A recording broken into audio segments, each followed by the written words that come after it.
Hello, and welcome to Triathlete Development, the video podcast channel that gets to meet triathletes from all around the UK and the world to discover their journey to where they are now and the success that that's brought them. This week, I'll be talking to Calum Johnson, a good friend of mine and GB triathlete from Newcastle. We'll be talking all about European Cups, World Cups, and training camps and Olympic training partners. So stay tuned, see what's to come, and hope you enjoy this one. I thought I would just throw a few stats at you. Just to get us going, because I'm not sure if you're aware of these or not, but they're quite impressive. So in terms of international starts, you've had 29 international starts, 6 podiums and 1 win. From those, you're currently ranked in the ITU World Rankings 124th, which isn't bad at all, really, considering you've never done a WTS race. That's all right. I'd want it better than that, but yeah. Olympic rankings 115th, not bad. That's gone down. That's gone down, is it? Oh God.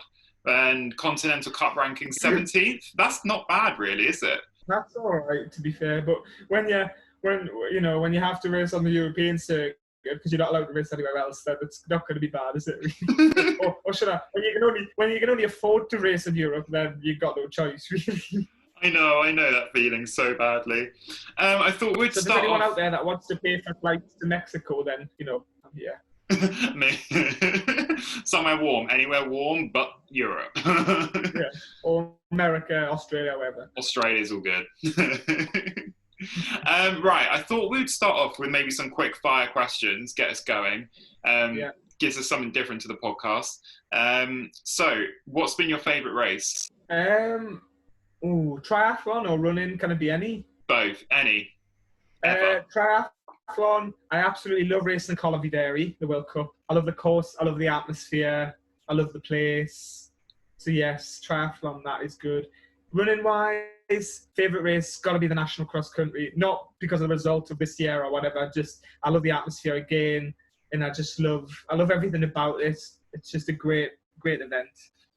What's been your hardest race? What's the hardest course, the hardest race out there?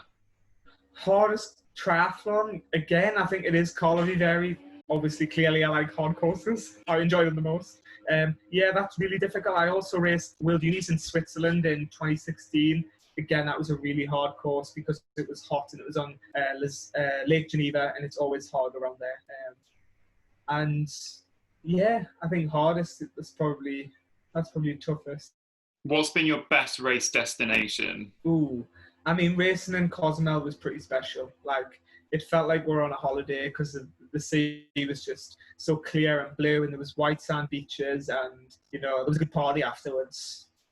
So if people can't tell, you are from Newcastle, aren't you? I am from Newcastle. I am Geordie born and bred, and I moved away a little bit.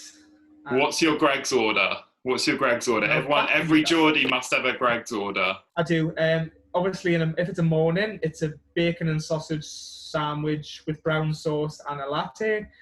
If it's during the day, then it's a steak, bake and a latte. Although I do like a ham and cheese toasty as well, but it's a baguette that's toasted. That's bloody amazing. I love that. Do you prefer tea or coffee? Coffee. Coffee. And which type of coffee? Be a latte. I like a milky coffee. Yeah. Coffee. Yeah. If you had to bake anything, what would you bake? I love bacon sourdough. It's a good challenge. It's like having a pet. And I love baking cheese. I like making cheesecake. Ooh, like baked or like fridge cheesecake? I don't know. It depends on the flavour. Different flavours work different ways. Made in different ways.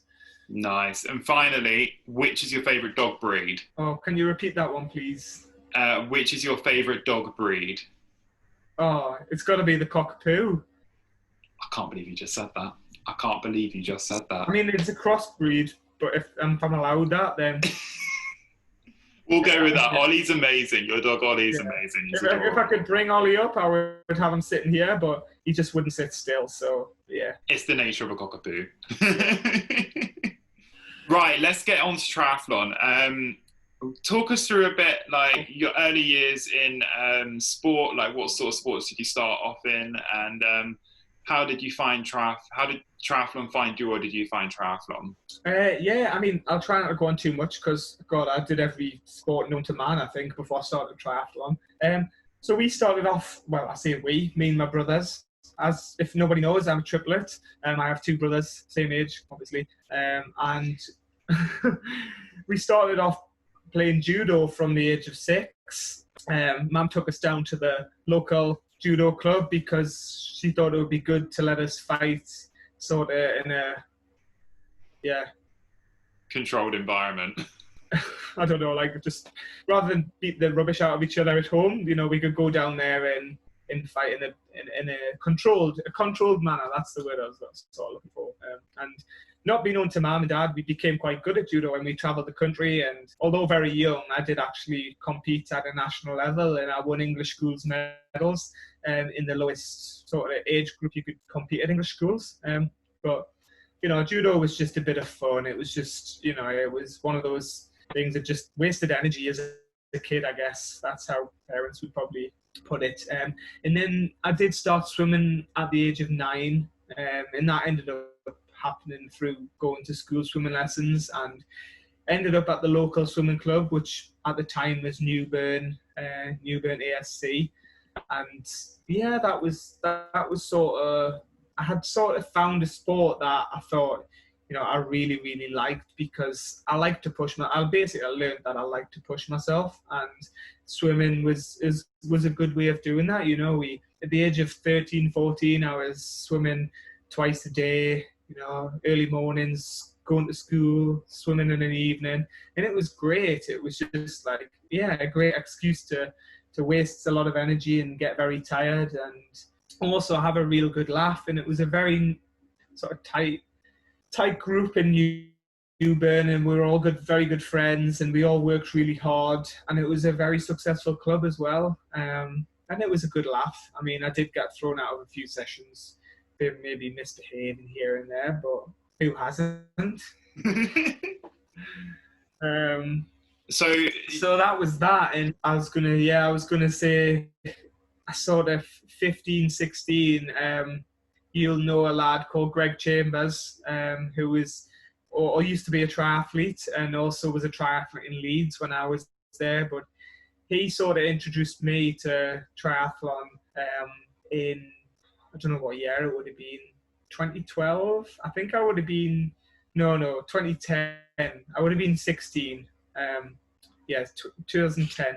I was about 16, and he told me I should enter in a aquathlon, and I went along to this aquathlon, and that was just the start, really. I actually won the race. I hadn't ran before, I hadn't cycled before, especially on a road bike or anything. And it was that year when I got into triathlon. I got loaned a bike from a guy, and it was a real, you know, 1980s style road bike. The gears were on the top tube, and I did my first triathlon on grass that year, and I fell off, I think, about 5 times going around the corner because I had my pedals the wrong way around. So my knee was up on the wrong side, and yeah, it was a bit of a disaster. But I finished the race, and I really did get the bug for triathlon. It was a good, like I said, I'm someone who likes to be tired and push themselves, and triathlon was a great excuse to do that, really. And that was sort of my pathway into triathlon So when you started doing triathlon on a more regular basis, did you I assume you jumped onto things like the national series? Did you have 15, 16, you're probably getting towards the end of regional series races at that point, and you're either focusing towards more national series. What was do you remember your first kind of national series race that you did, and how was that experience for you? I do, actually. I remember it really well, and it was the IRCs, and I had only done 2 triathlons previous, both on grass, and both on this sort of 1980s style road bike. And I eventually, my dad bought me a road bike, and it was actually a cross bike, because I wasn't sure if I was going to stick with triathlon, and he thought, well, he could, you know, if it was a cross bike, then it could be used off road and stuff. So we went down to Wales, Park Bryn back, in 2000 and I can't remember the year, but I was a youth. And 2000, oh, was it 2009 or 10? It might have been 2009 or 10, because I was there 2008 was my first IRCs there. Yeah, I just remember I finished 19th, but I remember, which, you know, in terms of where I am now, like, you know, 19th at a national level race isn't good by my standards when I look at what I've achieved now, which, you know, really shows that, you know, it doesn't really matter what you do as a youth. Although it's very nice to be successful, like, it's not going to shape your career as a senior athlete. But I do remember the race well, because I remember setting up transition, and I was putting my bike shoes out on top of a towel, and my running shoes next to it, and my number belt next to it.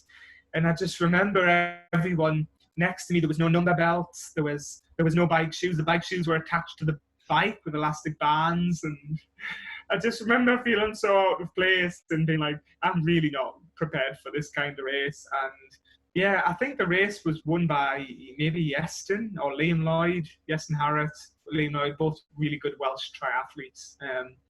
And I was way down, absolutely way down. I came out the swim really high up. I think I was about third or fourth, but that's what I was doing. I was swimming at the time, really. And I went backwards on the bike, and then I really couldn't run at all. I couldn't run off the bike, that's for sure.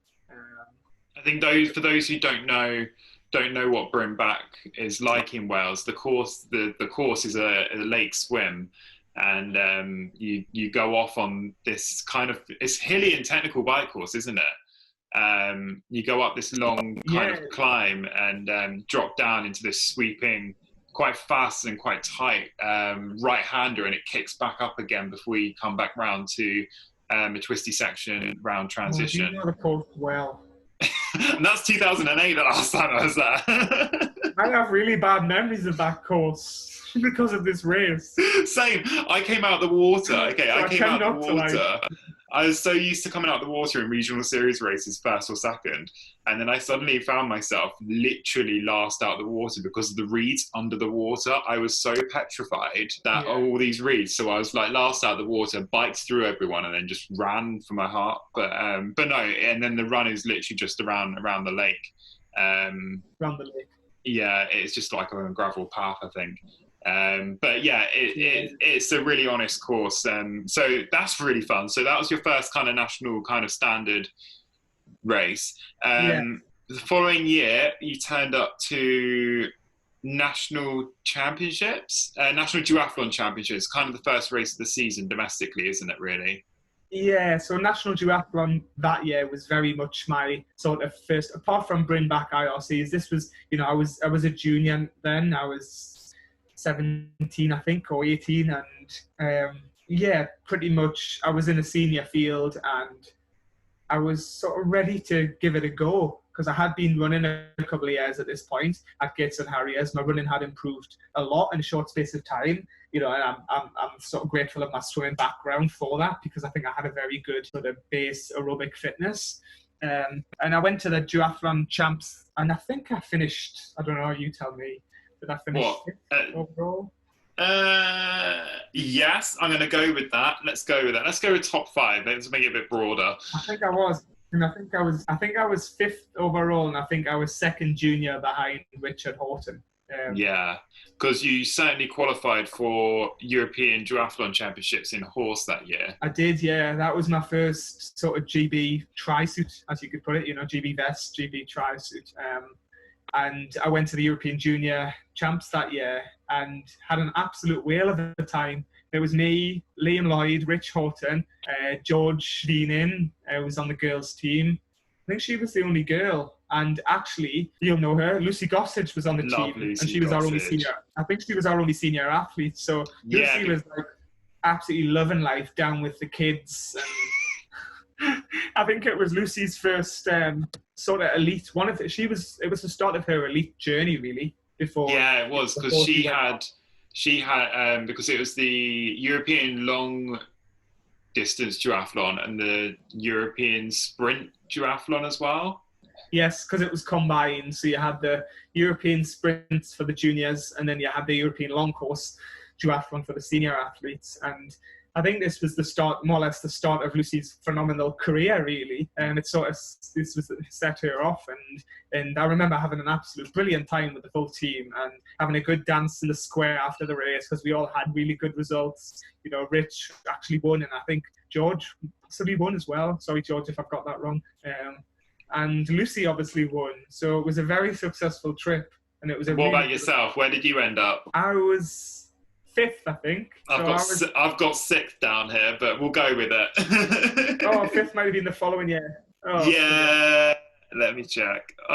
Maybe. Oh no, you are right. 2012 National Duathlon, 6th. You are right. I'm a year ahead of you. It's fine. I'm a year ahead of you. 6th the following year. Yeah. The following year, I fell on my bike and I had stitches in my chin, and I raced with. So you then, so your 5th place qualified you for Worlds, I'm assuming. It did, yeah. Bit later on in the year. Is that what, September time? Yeah, that was September, and that was. I don't think I really raced much in between that. I was very much still not really set on triathlon. I was quite enjoying running on the track with Gates and Harriers. But I did, I qualified for Worlds that year, and it was in Nancy in France. And again, I travelled with the team, who was very similar to the team in Horst at the Europeans, with the addition of Georgia, Taylor Brown, as most people will know. And, in terms of from a British perspective, from a team perspective, it was a really successful trip. Georgia won, and George was 2nd. So we had 1-2 in the girls, and Rich Horton won the world title as well. And unfortunately for me, it was a pretty terrible race, and it was a real shock to the system, and it was a bit of a kick up the backside as to, this is the sort of level, of the best, and this is what you need to be at. And I wasn't there at that point. So it was a shock, but it was a good learning experience. Yeah, no, that's good. And so then you gained first international experience that year. Next year, 2013, you went back to European Duathlon. I think you probably already automatically qualified with your 5th from that race. You probably maybe didn't need necessarily to go to national duathlon, but I think you did anyway. I can't remember. I do remember going to nationals that year, but I think I had a pretty average performance. And I qualified sort of off the back of the previous year. So and I had a much better race at the European. Yeah, I was going to say, I think you raced the following year in 2013 and finished 6th, like I maybe said before. So that was the year I finished 6th. I was going to say a position down from the previous year, but I have my excuses for that, and I had a lot of bad things happen before. I lost my 2 front teeth, and it was another bike crash, just another one. For those who don't know, Calum is a bit of a crash test dummy in some ways, I guess. Yeah. So 2013 was also quite a big year for you. You won your first national championships. I did, yeah. To the surprise of many people, I think. I don't think a lot of people were expecting it, and it was a really, really good race in Liverpool. And I had trained really hard for it. I actually got a bit of coaching from a really good British coach called Rick Vellotti, and he sort of took me on board a little bit and taught me the basics of how to train like a proper triathlete. And I spent a good few months, really working on what I had to do to get myself in good shape. And I went to Liverpool with, feeling pretty positive, and, I had a really good outcome and won the British title despite being a junior. And had a sprint finish with Aaron Royal, the Aussie, as who happens, is Non-Stanford's partner, and I happened to end up being Non's training partner, which you'll talk about. But it's just quite funny because I didn't know Aaron at all at that point, and I just remember him having a much better racing head, and he got to the final bend before me, despite me being in front for the previous kilometre. And unfortunately, I couldn't get round him to the in the last 50 metres to the finish because he had that better position. So I learned my lesson there. Oh, that sounds amazing. Aaron's a really great guy. So, No problem. I'd forgotten about that sprint finish actually, but that takes me on to your kind of next very close sprint finish, which I think was even closer at World Duathlon, where you finished third in Canada. Am I right? Yes. So then, obviously, I think after that, the next focus was on the World Duathlon. Still a junior. Would be my final year as a junior, and I definitely wanted to make amends for the previous year where I really got a kick up the backside. And yeah, it was a tough race in Canada. It was bizarrely warm, and I had never really raced in the heat before. And yeah, Rich. I'm not sure who won. No, Rich wasn't a junior then. I'm trying to think. I think it was Jorik van Egden who won the race, and yeah, The I ended up Dutch having guy. a sprint finish. Yeah, I had a sprint finish with a Mexican guy who was a good friend of mine who I've raced since. Yeah, and it was just us neck and neck all the way to the finish line, and none of us were giving up on it, and we ended up having a photo finish, and I won the bronze by 1/100th of a second. And it made for a great photo, which has been used quite a lot. Yeah, I mean, you are quite literally throwing yourself like over the line and onto the floor, aren't you? Both of you, really. I knew those diving days, all those somersault practices would come and use. I know. Well, by the way, I used to do diving as well, for anyone that didn't know. You did, and I mean, it has its purpose somewhere, doesn't it? It really does. Yeah, I mean, I'm no Tom Daly, but I could somersault. I bet you'd give him a run for his money now, though, wouldn't you? You'd still give it a go. What, triathlon? No, diving. You can do stuff now, can you? I can do a double backflip, maybe. That's about it. But I mean, that's bloody more than I can do. I've got no flexibility and I can't point my toes anymore. So I think I think the execution scores would be quite low. So I'll maybe give the diving a knock on the head, yeah. So 2014, I think you started uni 2014? Yeah, so end of 2013. So yeah, 2014 would have been my fresher year, first year at Leeds. How was that? It was quite eye-opening, actually. I sort of just had started training like a triathlete just before going to Leeds, and sort of going to Leeds and seeing the triathlon setup there was, it was a bit of a wow. Like these guys are good. Like these athletes train hard, and this is what I've got to do. So I need to get myself ready. So it was, as time went on in Leeds, I learned a lot, and I was in a good place triathlon wise to learn the trade, really, to learn the sport. But aside from that, I was starting university, which was a new experience in itself, and I was studying accountancy, which I wouldn't say it's no medicine or anything like that, but it's not an easy degree. I had to work a fair bit, and yeah, like just the whole university was it was a great experience first year. Yeah. So whilst you was at uni in 2014, you got the opportunity to go to World University Games. Where was that year, the first time you went? So World University Games was in Brazil, in Brasilia, which happens to be the capital of Brazil. Did you know that? I did not know. I just assumed it was Rio de Janeiro. Everyone assumes that. Oh, check you and your geography knowledge. I mean, just Google it just in case. I might have to in a minute. But I'm pretty sure it's the capital. I mean, there was nothing there, and I wouldn't recommend visiting Brasilia if you're someone who's looking to go on holiday in Brazil. I'd certainly stick with maybe Rio for the beach and stuff. And Christ the Redeemer and all that. Yeah. No, so how was your experience there? It's quite a small team, isn't it, that goes? It was a really small team, and to be honest, we only went for a small amount of time, and it was a real shock to the system. It was my first Olympic distance triathlon. It was 36 degrees, humidity was really high, and despite the heat prep, I did not feel prepped for the heat. So that was sorry, Mark.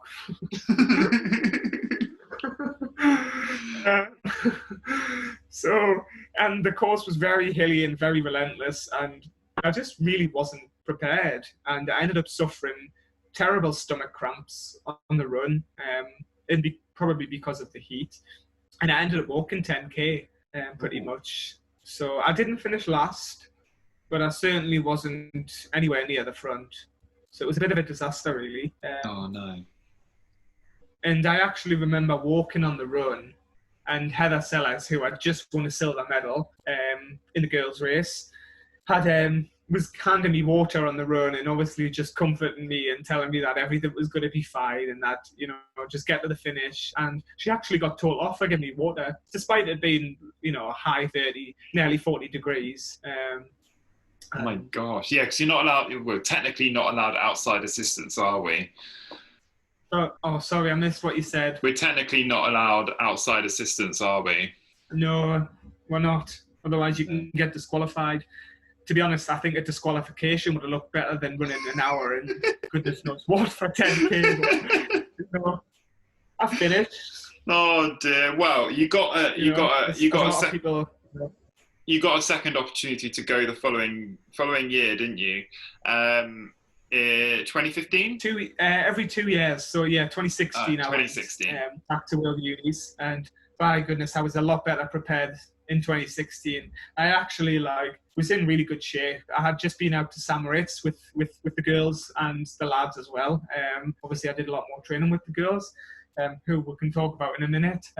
And yeah, so I've been at altitude for 5 weeks pretty much, and just came down to race at the World Unis in Switzerland, which was Lake Geneva, a place called Neon.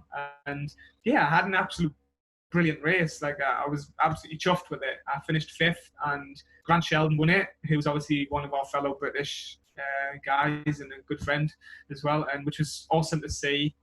And Chris Perham's in the team too, and Doug Roberts, and we managed to win the team events. So yeah, we walked away very happy as a team, and I walked away very happy knowing that I had sort of redeemed myself from disappointment 2 years previous to that in Brazil. So it was a good trip. That's brilliant. So you finished 5th there. You came first in the team. Was it the team relay? Yeah. Well, actually, so it's not a relay. It was just the team. It was like a team competition, but you sort of combine everyone's individual result or time. I think time. And yeah, we obviously had the quickest time with all 4 athletes, I think, or 3 athletes maybe. I think it's 3 that count. I think so. So I would have loved it if there was a relay. But yeah. I got that chance later on that year. So yeah. So you talked about going on camp with the British guys and girls in Samaritz. Tell us a bit about that camp and your role on that camp. I mean, for anyone that hasn't been to Samaritz, I imagine you probably would have seen plenty of photos at the time. I've only been there once. It was 4 years ago in 2016 before the Olympic Games. And it is honestly, I think it's my favourite place ever to train, and it's one of the most beautiful places in the world. And it is really the perfect spot to train as a triathlete. You have the altitude and you have endless trails for running and great climbing for cycling, and lots of lakes, of course, for swimming. But yeah, it was a brilliant trip. It was before the Olympics in 2016. Everyone was pretty serious on training hard and knuckling down and getting themselves in the best shape possible. But despite all of that, working hard and being very tired all the time, we had a real laugh, and it was a really good time, and it was really enjoyable. And if I could go back and do that camp again with those guys and girls and everyone, I certainly would. Who was that? So I was mainly training with Vicky, Vicky's partner, soon to be husband Reese, Jess Learmonth, and Heather Sellers. Have I forgotten anybody? God, sorry if I have. I don't think so. I'm trying to think. No, that was our group. And then obviously the lads had their group as well. Alistair, Johnny, Gordon, Mark, and Rich Fogger was there as well. But awesome. we very much had our own little group. Nice, I love that. How did that kind of come around then? So was that from when you was at uni in Leeds, and because you was training with maybe Non and Vicky at the time in Leeds as well, or? Yeah, so it was sort of end of 2015, because 2015 I had a very difficult year. For those who didn't know, early on in 2015, in around March, I got hit by a car, and I'll not go on and on about what happened, but I got some pretty horrific injuries, and I was very lucky to be alive, to be honest. Very, very lucky. And I spent a lot of time afterwards recovering and rehabbing, and I didn't really get the opportunity. I did race that year, but I didn't get the opportunity to prove, what I thought I was capable of performing and doing. So it was a difficult year, and I was quite down at the end of that year, I remember. And I do remember Non approaching me sort of in the November time and asking if I'd like to, do a bit of training with her, specifically on the track, running, and also any other run sessions, but, also the steady rides and bike sessions too. And I was, it really did lift me. And I do credit Non for that, because I was really in a difficult place after the injury and the crash and everything that was going on, and Non really did help to pick me up and get me back on my feet, and I felt sort of like somebody cared, which was really nice. I very much said yes, and was training with Non in the group, which included Vicky and Reese and Heather and Georgia and the girls in Leeds at the time, and it was a really, really good experience, and I got to know them really well, and I'm very good friends with them still, and yeah, it was a good laugh, and I was very grateful of being asked to be part of the group. No, that is really awesome. That must have been a really brilliant experience in so many different ways, and so many lessons learned on that experience as well. I think. So yeah, definitely. You had good race at World Uni Champs, and then you had a few months later, obviously you had the gap with the Olympics, and then you had under 23 Worlds in Cozumel, right? Yes, that's right. So my performance at World Unis, that 5th place, managed to get me selected for the under 23 team at World Champs that year in Cozumel. So yeah, I went to Cozumel, and it would have been my first GB suit in a triathlon, despite, I had already done some duathlon competition as a junior, but, this was the first sort of triathlon world championship or European championship I had been to. And I went there, and, despite me being a Geordie, a very pale, easy sort of burning type Geordie, it was about 40 degrees in Cozumel. And I managed to pull a 12th out of the bag, and 12th at my first World Champs as an under 23. I was extremely proud of. So I had it was a really good trip. And then you also did the relay, right? You were quite excited about that. Sorry, I missed what you said. You did the relay, right? Yes, I did. I got selected for the relay, being obviously first GB athlete across the line. And that was even better. That was such a fun experience. I'd never done a relay before, and it was a total different, I don't know how to put it. Just a totally different experience being in a team, and I absolutely loved it. And I was on the last leg, and I managed to grab us the silver medal. I still, regret some of the decisions I made on the run, because I feel like I could have won the race, which would have been even sweeter. But yeah, the Spanish guy who won, he didn't race in the individual, so he was fresh. He was fresh. Yeah. No. No, you can't win them all, can you? But no. But I mean, pretty good. It was great. Pretty good for a northern lad that burns quite well in the sun. So yeah, as you can see, I'm probably quite red from the sun and May. I mean, and you haven't even been outside. Either that, or I'm just blushing. Right, so 2016 was a great year for you. 2017, potentially an even better year, would you say? Yes, potentially you could say, yeah, I'd say so. Again, I was a year older, a year wiser, a year more experienced, and I went and won my first European Cup that year, which really meant a lot at the time. Had my parents there watching, which was really nice. Where was that? That was in Weert in Holland, Netherlands. And it wasn't particularly a course that really suited me. It was very pan flat, and yeah. But anyway, does it really matter what the course is when you win a race? Not at all. Not at all. That was Olympic distance as well, wasn't it? It was, yeah. Yeah. Would you say you're more suited to Olympic distance than which I sprint feel like distance? I am. Yeah, I think I'm more of an Olympic distance guy. I think just the longer the better for me. Like, I'm definitely more suited to endurance.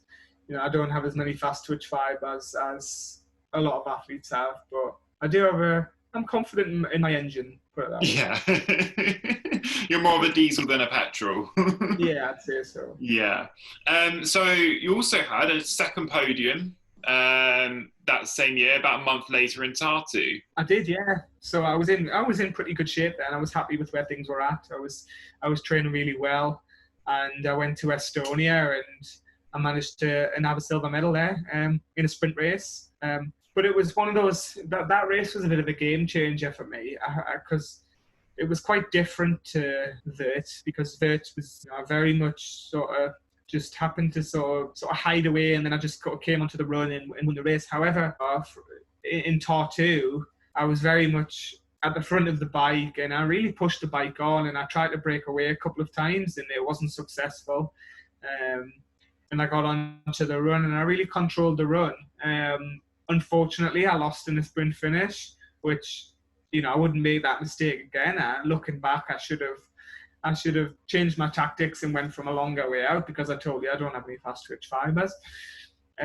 But yeah, it was a bit of a race that gave me a lot of confidence, for sure. So you come off the back of those two races, having qualified for under 23 Euros and under 23 Worlds. Talk to me a little bit about that year of Europeans and Worlds in terms of championship races. Maybe didn't go as well as you maybe would have hoped. Yeah, to be honest, yeah, you're right. They're both very disappointing, actually. Europeans, I really struggled with stomach cramps again in the heat. I don't really know the cause. I'm sort of still getting to the bottom of that now, because I don't necessarily feel like I've eliminated that problem that I get in races.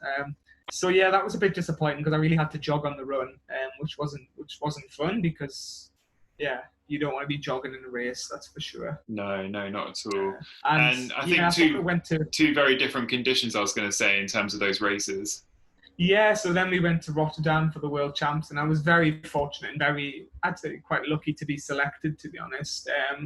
And I really wanted to make amends for the disappointment of Europeans.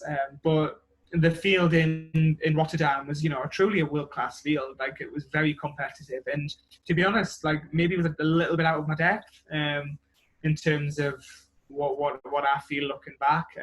I just don't feel like I was prepared for the whole race. Especially the swim, and the conditions were really difficult. It was wet, it was cold. The course was probably one of the most technical courses, or it is the most technical course I think I've ever raced. That goes back to the toughest course being Calum Johnson. I think Rotterdam would be quite close because of the amount of corners and the cobbles.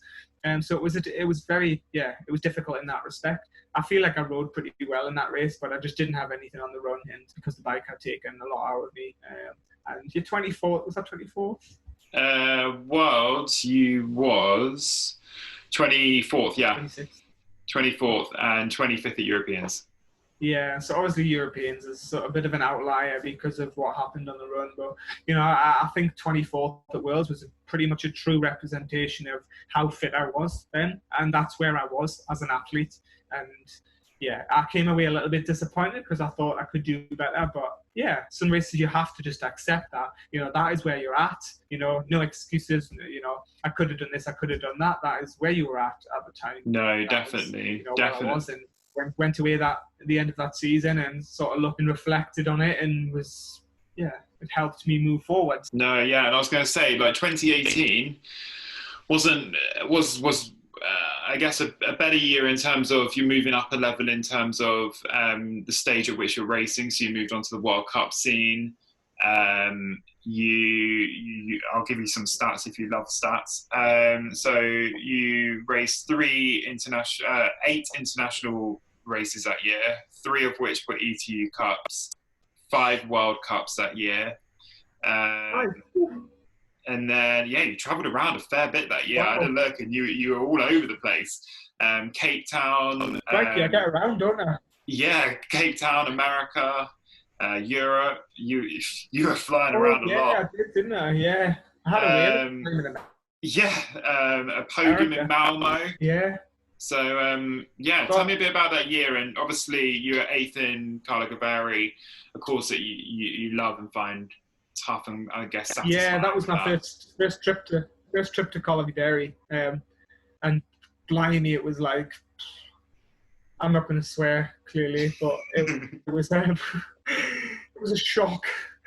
I thought I couldn't walk for a few days after it. I was that knackered. But yeah, so I mean, I could go on and on about 2018. It was packed with races, packed with travel. It was a really, really fun year. I started the year off in Cape Town, despite the result being a bit disappointing because I couldn't run like my usual self due to some issues. I had a great time in South Africa for 4 weeks before that with Non and Vicky. And I'm sure Non and Vicky would agree with that as well. And Glenn was there too. I can't forget about Glenn. Glenn's my coach for those that don't Yeah. know. Glenn also coached me for a bit as well while I was in Eastbourne. I'm sure Harrison will go on to talk about that. But yeah, South Africa was a good laugh. But yeah, and then obviously I did a lot of World Cup racing, and it was, for me that year, although I was, there wasn't necessarily a massive step up in performance, I don't think. It was very good to race at this level to sort of realise, where I had to be and where I was and what I had to do to get to the next level. And, I'm still sitting here right now to this day, hoping, trying to achieve a World Cup podium, which I was trying to achieve 2 years ago. But yeah, it'll just have to wait. Yeah, well, I mean, currently don't have the opportunity to do so it's all good. No, that wasn't the plan. That was the plan. So that year went really well. You're traveling around a lot, get to see a lot of the world as well, which I think is very much part of you. You love. I did see a lot of the world. I went to America. I went to America and had a great time in America because I went to a couple of theme parks, which I'm a big fan of theme parks, which was great fun. And then I went to Ecuador. Personally, I wouldn't recommend anyone to go to Ecuador. I'm not gonna lie and felt insane. I felt like I was going to get mugged or kidnapped, or even shot at one point. And yeah, I mean, just don't go to Ecuador. It's just not great. I think I've heard. Yeah, I mean, certain parts of the world, I think they just shouldn't hold triathlons, but they do, and you go and you just know why. But yeah, I mean, 2019, end of 2018, start of 2019, you popped down to see me, didn't you? I did, yes. So at the end of 2018, I decided to make a bit of change, and I left Leeds. I had been in Leeds for about five years, and it was actually really sad in one respect to leave Leeds because I had a lot of friends there, and I had a really good time. Aside from triathlon at university and socially. It was really good. But I decided to, make the journey down south to France, is it? Oh, no, Eastbourne. Do you know, you literally caught me so off guard then. I was like, wait, France, what? Where did I miss that? Pretty much France. We're not that far south. God, I mean, yeah, we might be 20 miles away from France, but... Closer to France than I am than you are to me in Newcastle. I know, but you come to the sunniest place in the UK, so don't moan about it. I do agree. It was very sunny, and I think I changed skin colour as well when I was down there. I've obviously got a very white tone from living back in Newcastle, but yeah, you probably wouldn't recognise me when I lived in Eastbourne. I was a different colour. You actually was.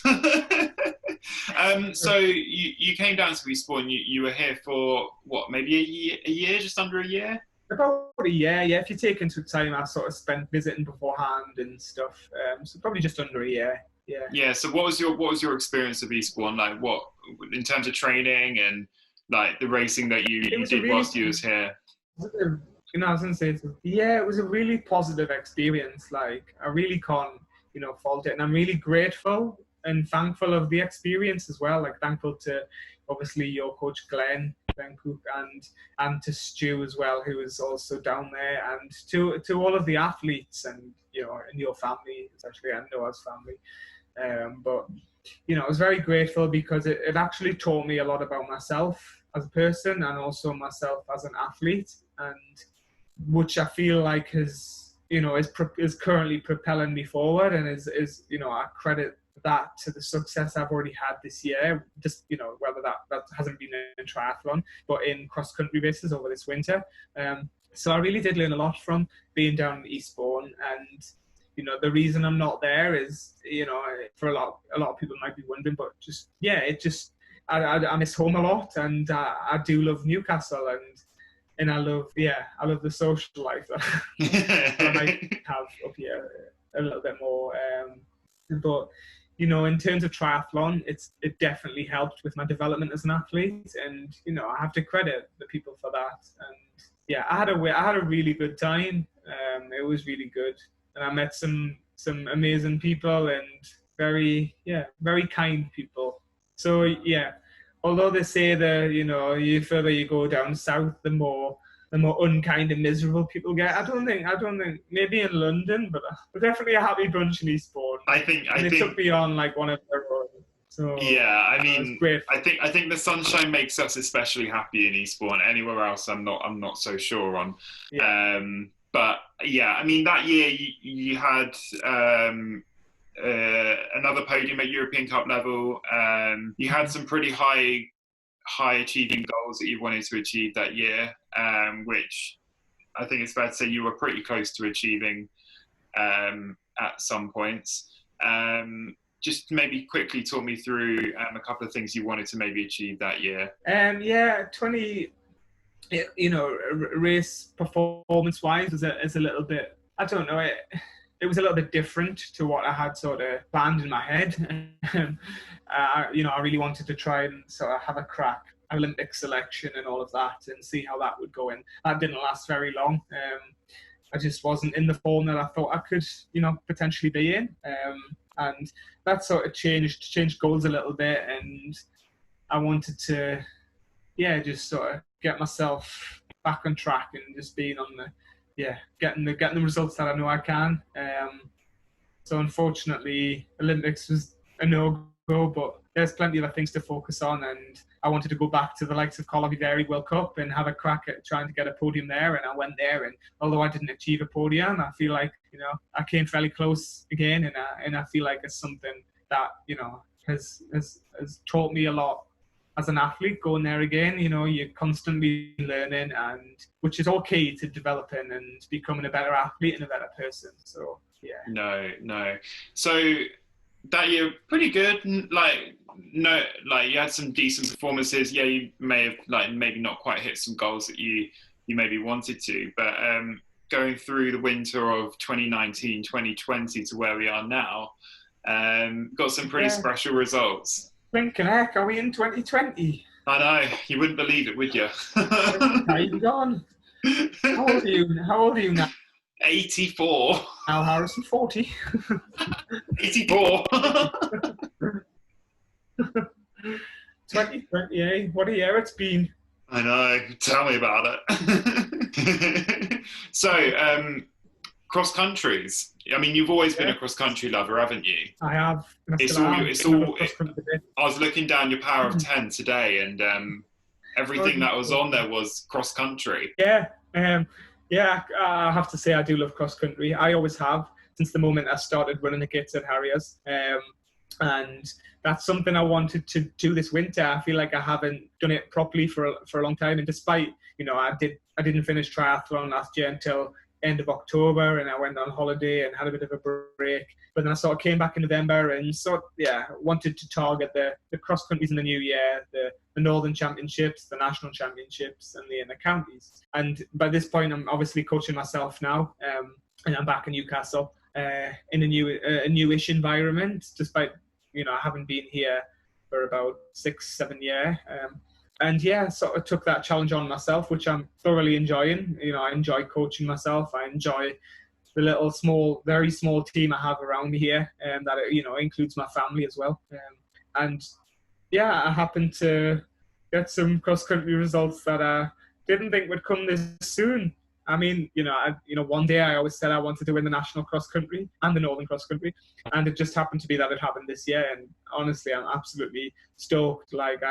I'm still very, a little bit in shock by it. I can't believe I have actually achieved such a thing, because it's something I've wanted to achieve and standing there having won the national cross country. So who was the last special. person from Gateshead to win it? It was a very famous Brendan Foster, and someone's going to kill me for this, but I can't remember the year. Was it 1970, 78? It was a long time ago. Oh. I don't have the date, unfortunately, but it was about 30. It was about 30, 35 years ago, wasn't it? 37 years, wasn't it? So something like that. I mean, it's what, 83, bloody hell. Sorry about that. Yeah, probably about 83. I've got the trophy out. I can't be bothered to go and have a look. The trophy's too big to carry, let's face it. But yeah, I mean, like you said, to follow on from names, you know, people like Brendan Foster and Mike McLeod and, you know, all the incredible names on that trophy. It's just a real honour, like it really is. And I still have to look at that trophy to try and remember what I've actually achieved and how special it is, because yeah, like there's not many people who, you know, had a hold of that trophy, so it really is special. No, and I mean, you literally have a piece of history in your house now. So yeah, I do, definitely. That is pretty special. Look, Calum, this has been really good this evening. Thanks very much for joining me. Cheers, I hope you've enjoyed it. I've thoroughly enjoyed it. I'm sorry if I've talked too much, and I'm sorry if I talk too fast, but that's what us Geordies do, you know, we talk too fast. I just hope our Southerners can understand you when we get to listen to this.